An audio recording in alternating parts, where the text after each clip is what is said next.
Published by MMG Studio.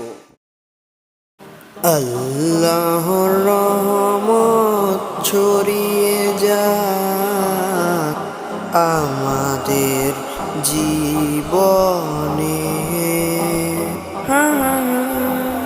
আল্লাহর রহমত ছড়িয়ে যাক আমাদের জীবনে।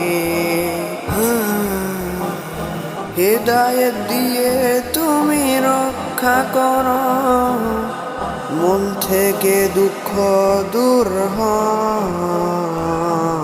আল্লাহর রহমত ছড়িয়ে যাক আমাদের জীবনে।